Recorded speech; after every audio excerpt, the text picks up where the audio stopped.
Your brain won't shut up when you're trying to sleep, and the more that you try to force it to stop, the louder it gets. That's because your thoughts are coming from your subconscious mind, which runs automatically without your conscious control. You can't just tell it to stop.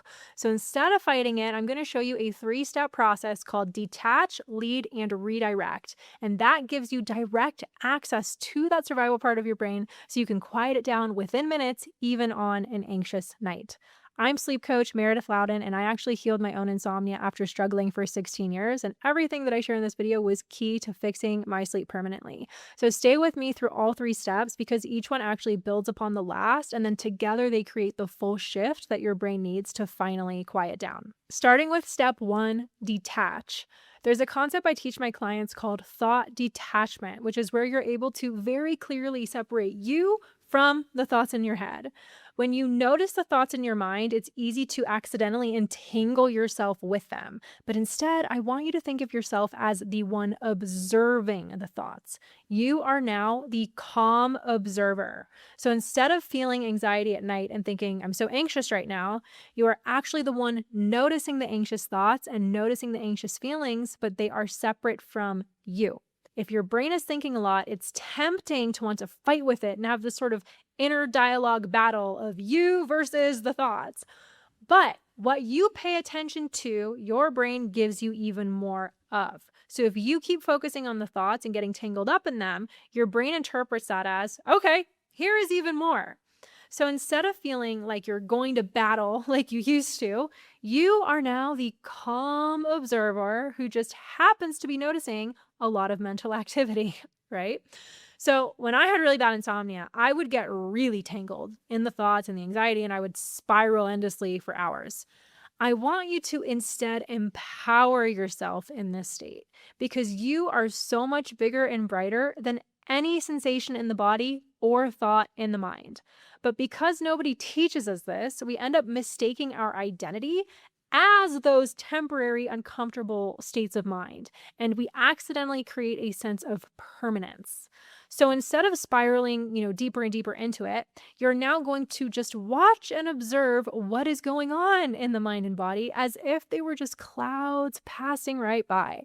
And that simple detachment, that simple separation of who you are from the symptoms that you are noticing, that's already interrupting the old pattern that was previously firing in your brain. Quick side note, if you've been struggling with your sleep for months or years, make sure you also watch my free masterclass too. This is where I go deep into the exact strategy I teach my clients to end chronic insomnia for good, including the subconscious ways you've been accidentally sabotaging your sleep without even realizing it. That link is in the description. Detachment creates space, but then once you're able to separate from the thoughts, your brain still needs to know who is leading, which brings us to step 2, lead your mind. And I use the word lead very intentionally because that is exactly what this step is about. You stepping into the role of leader of your own mind. Think of this step like being a parent to your own brain because your survival brain, when it is spinning out of control like that, it is essentially acting like a scared child. And you get to choose what kind of parent shows up. When a child is scared, you don't become scared right along with them and make them freak out even more. No, that is not going to help anybody. Instead, you become the calm, steady presence in the room. You become the one who says, I've got you. Everything is okay. That is the energy that you are bringing to your own brain. Sometimes your little brain child needs gentleness, so you can speak to it with a loving voice. Hey, brain, I know you keep thinking about a bunch of stuff right now, but here's the thing. None of it needs our attention tonight. It will all still be there tomorrow, and we'll handle it then with a much clearer head. None of this is life or death. Right now, the only thing that needs to happen is rest. We are in our bed, we are safe, and we get to just lay here and relax. And then, if the gentle approach isn't really cutting it, you can also speak to your brainchild with a bit more firmness. And this is where I like to use a single command word firmly in my mind. Like I'll say, enough, enough, we're not doing this tonight. Or settle, settle. None of this is necessary right now. It's just one word, it's firm, it's clear.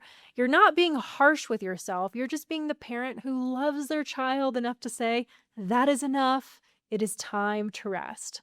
You are meant to be the leader of your brain in these instances. This is a leadership energy. You are being clear that you are the one in charge, not the survival response. And now that you've established who's in charge, you, the final step gets your intention out of your head completely, okay? Which brings us to step 3, redirect. And you can redirect your attention in a few different ways. First, you can redirect your mind to your physical environment. So feel the weight of your body on the mattress. Notice how gravity is pulling you down. Really feel like you're anchoring down into your bed. You can feel the texture of your sheets, the softness of your pillow, and really just take in the room around you. Notice where you are. You are home. You are safe. Another idea is if you have an essential oil diffuser, turn it on and actually watch the steam blow around. Or, maybe it changes colors. So you can like visually watch it while appreciating the fragrance.